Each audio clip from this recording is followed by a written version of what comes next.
بداوی بونا سال 2020 و بدهی برفانباری روژا مافی مروان دین کمالی مافی مروان و وقف مافی مروان آ ترکیه راپورت سالانه درباره بنپیکرنا مافی مرویین لسرانسری ترکیه و باکوری کردستانی بداخویانی که چپمنی جرای گشتی را پر بکرن. دستپیکا داخویانی ده هفسروکی کمالی مافی مروان استرک ترک دوان راگهاند کو لترکیه و باکوری کردستانی هر زیده مافی جانی هاتیه بنپیکرن و işkence و کریارین دشمروواهی جی زیده بونه.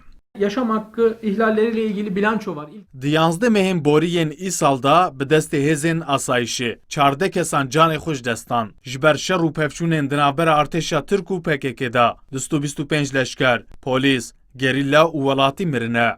Di dema leşkeriyê da 20 leşker an xwe kuştine, an jî bi şik mirine. Her wiha 1032 karker, di dema kar da ji ber ku bergirînê hatine wergirtin, canê xwe ji destan e. Diyanzde mehanda 4120 kes rastî işkence û kiryariyên dijmirovahiyê hatine.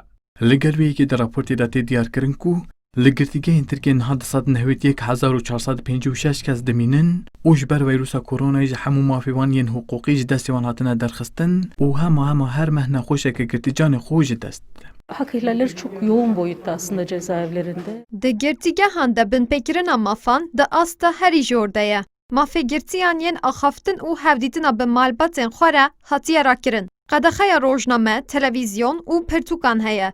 Ya herî giring jî, divarê tenduristiyê de li girtîgehan kêşeyên mezin hene. Di heyama pandemiyê de berhem û maûrên paqijiyê nadin girtiyan û qet paqijî nayekirin. Niha 1605 girtiyên nexweş hene û îsal 49 girtiyên nexweş canê xwe ji dest dane. Li gorî raporta salanî ya Komaleya Mafê Mirwan, li bajarên Tirkiye 14 êrişên nîjatperestî li dijî welatî û karkerên Kurd pêk hatine û 7 welatiyên Kurd canê xwe jî dest dane.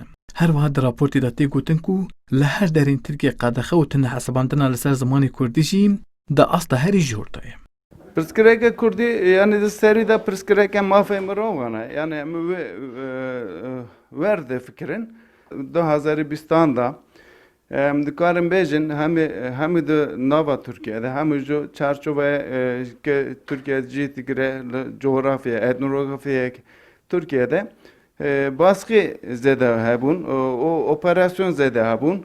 Li ser pirsgirêka Kurd da gavakî demokratîk kin nebe nijatperestî yani pêşve dişe. Her wiha di raportê da tê gotin ku du 11 mehên boriyên sala 2020 de 206 tîjin hatine kuştin, 230 jin rastî destdirêjî û 731 jin ji rastî tundiyê hatine. û tundiya li ser zarokan jî ji sadî 27.8 zêde bûye. Vural erişmiş. Kurdistan 24 Ankara.